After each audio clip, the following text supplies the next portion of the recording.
gnocchis, sweet potato gnocchi. Oh, very good. Sweet potato gnocchi right now. Just trying to do my dough nice and Sweet potato gnocchi, so that is a potato pasta. So we're looking at flour and egg and potato. I have a gnocchi roller. It's over on Adams Station. That gives you the marks that very good. So the wooden one. Very good. Okay, and what we're doing right here is homemade angel hair pasta without a pasta machine. And we also we added some sun-dried tomatoes. Very nice, very good. Look at the texture there. Very good, Chef Pedro. Thank you, sir. Very nice. Some stuffed chicken on ice. Looks like the guys are getting ready to cook here in a few minutes. You see the movement in the kitchen. These guys can really move. Right behind, coming through.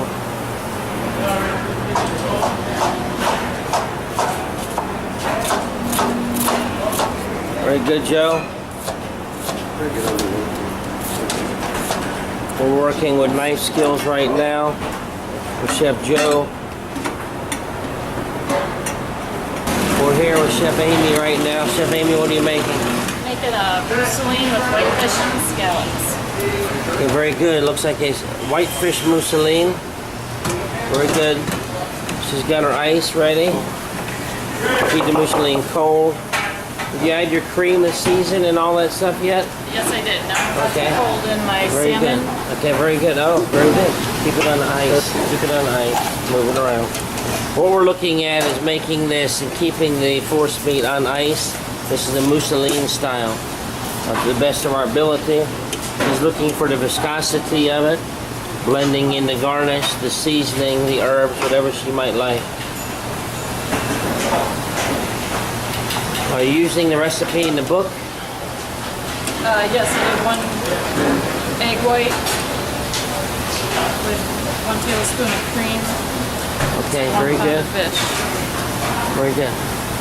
I can see more salmon going in. Do you mind if I throw it in for you? Sure. Color, flavor. Try to break it up with a spatula.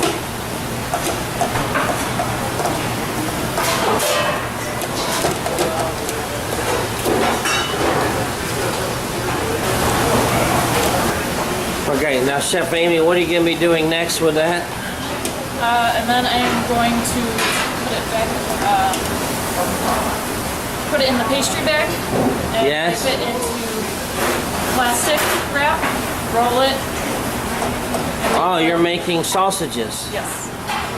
Very good. Now, one thing, don't forget to do the tester to make sure your seasoning's right, okay? Very good, thank you. So, Studman, tell me what it is that you do when you watch these folks cook. We look to make sure that we're following proper skills, that we're following proper technique, we're correcting issues that arise. Retraining, doing the hands-on moment training we need to, and helping them affect the technique, keeping on sanitation, safety, and same thing. Are you reminding the chefs what they need to do if they're not doing something efficiently? Yes. Okay. You remind them how to do it, we're taking a minute, pulling back, and retraining that step, and taking an extra moment to him. Are they giving them a chance to work through that technique and you're watching and coaching them? Yes. Very, very good. Plus, we're keeping them on point on their timing as well, right? Okay. Yes, we are. Very good. We're giving them friendly reminders. Okay, this is a sample or a tester. We first make the force meat, which we've got here, whitefish, lobster, garnish, very pretty.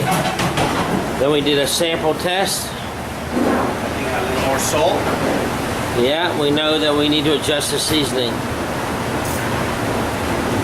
Now we're striving for perfection. We keep the product cold when we need to.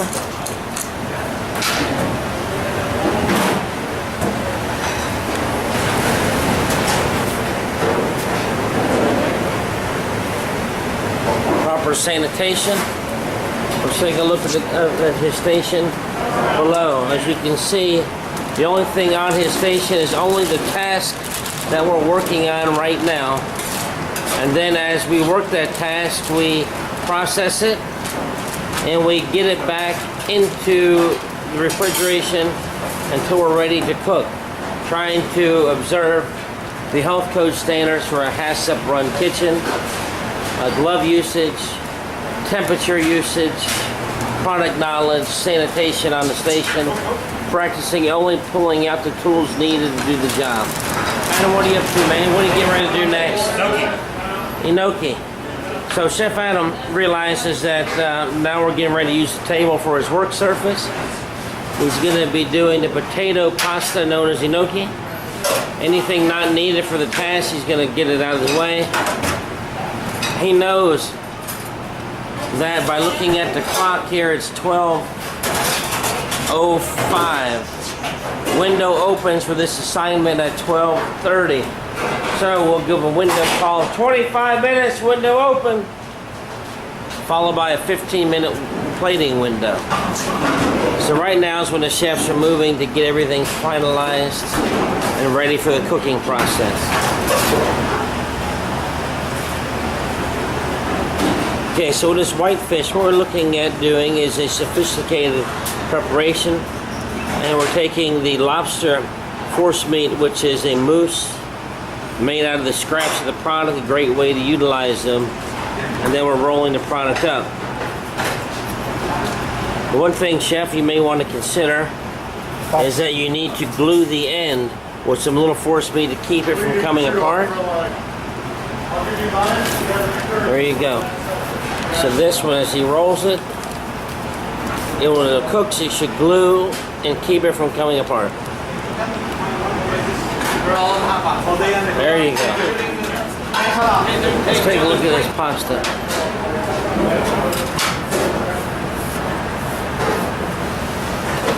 Okay, now there's a careful balance between being too wet and too dry and being able to take this pasta dough. It's a potato pasta, and this potato pasta needs to be blanched off and boiling water and then finished in a final preparation. So he's working on the consistency, getting things to where they will hold and not self-destruct in the cooking process. This really comes into the feel of cooking, understanding the medium that you're working with, and using the flour to help stick it there. At this point, Chef Adam is breaking it down into appropriate size, which is essentially 1 inch to 1.5 inches for the gnocchi. Very good job. This tool here is going to help him get the ribs on the gnocchi. As you can see, perfect, very nice. What this is enabling the chef to do is that when he makes his sauce, the sauce gets stuck into the grooves and helps hold it, so when you eat it, everything is appropriately done. Italian technique with another technique would be the fork, but I seem to like this one better. It's an authentic tool imported from Italy.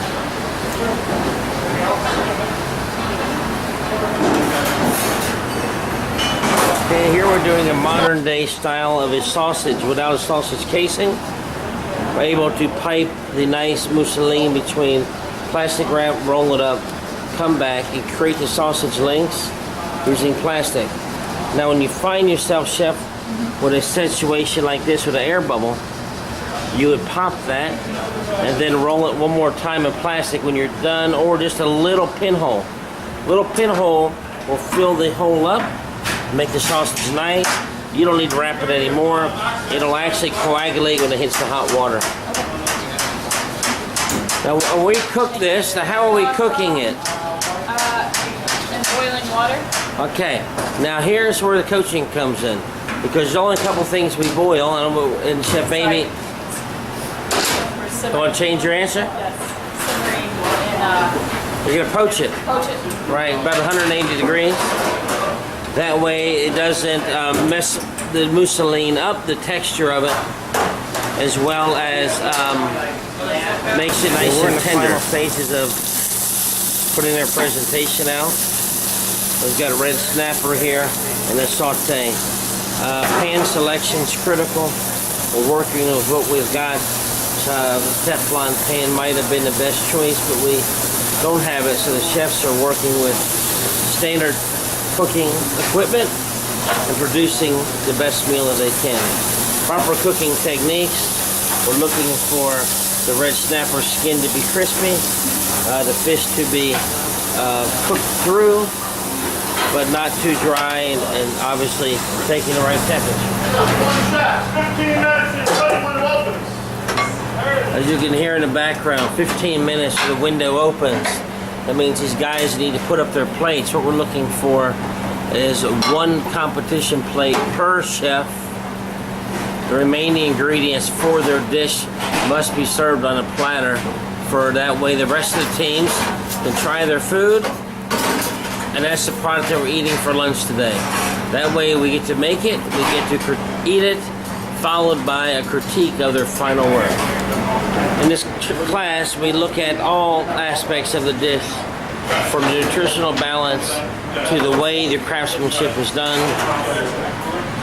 to the garnishment, to the sauce work, to the portion size.